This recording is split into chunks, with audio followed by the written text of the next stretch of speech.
Hello there gorgeous gamers, and welcome back to another video review on Pure Play TV, and this time we've got Tony Hawk's Pro Skater 1 and 2 for PS4, Xbox One and PC.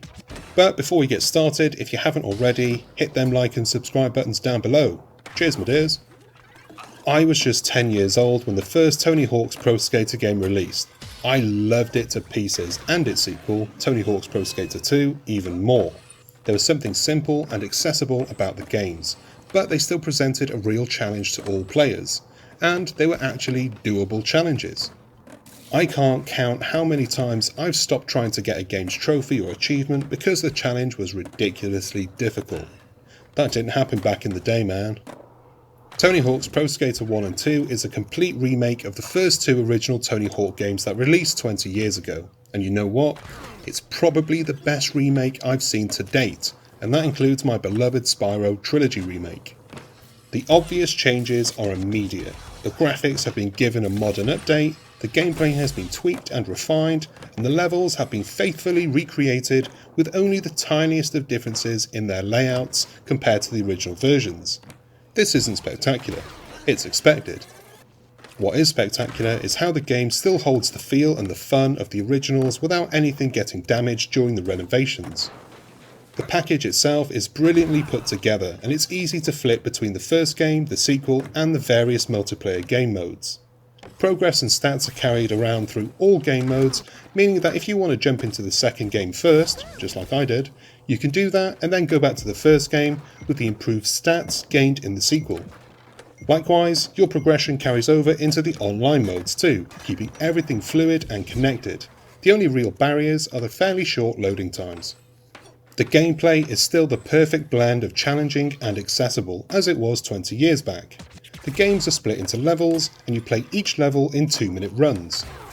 You'll be hard pressed to complete any level to 100% completion in one run, but I don't think it's long until such a speedrun shows up online.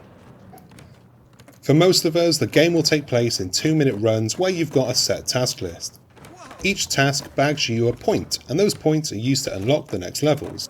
The tasks range from the simple, such as hitting a certain score, to the more complicated, like performing a number of vertical transfers on a certain level.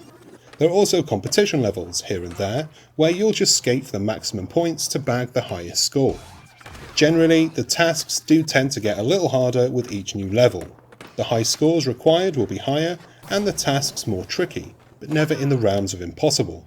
With a bit of time, practice and patience, and just a little bit of luck, every task can be achieved. Hell, the game is as close to the originals that you can go back and use the guides for the originals. I did. I've even dipped my trucks into the game's online modes, and surprisingly, I really enjoyed them. I even won a round of Trick Attack. Me, the guy who has never earned a chicken dinner, never won an online race in Mario Kart, and never even got close to the top of that weird Tetris Battle Royale game on the Switch, I beat out 7 other players and took the #1 spot. This is why I love these games. I'm damn bloody good at them. If you got your first introduction into skating via Tony Hawk's Pro Skater 1 on the PS1, you're gonna love this, I promise you. If I had to find a fault with the game, I'd say that the music isn't for me. But if I'm being honest, even if I don't especially like all of the music, playing the game without the likes of Rage Against the Machine and Goldfinger just wouldn't be right. It's a package that needs everything just the way it was to pluck those nostalgia strings. If you're a newcomer, welcome. You're going to struggle for a couple of minutes and then the game will just click. And then 4 hours later, you'll be fingerboarding your fork across the dinner table. You'll look at railings in your everyday life and dare to think that perhaps you could take a wheelie board out for a spin and grind that bad boy. You'll probably break an arm, ankle or an elbow. But you wouldn't be the first, and I really do hope that you wouldn't be the last.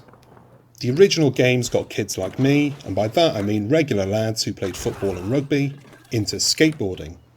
It inspired a generation to go as fast as they could on 4 wobbly wheels slapped on the bottom of a plank of wood.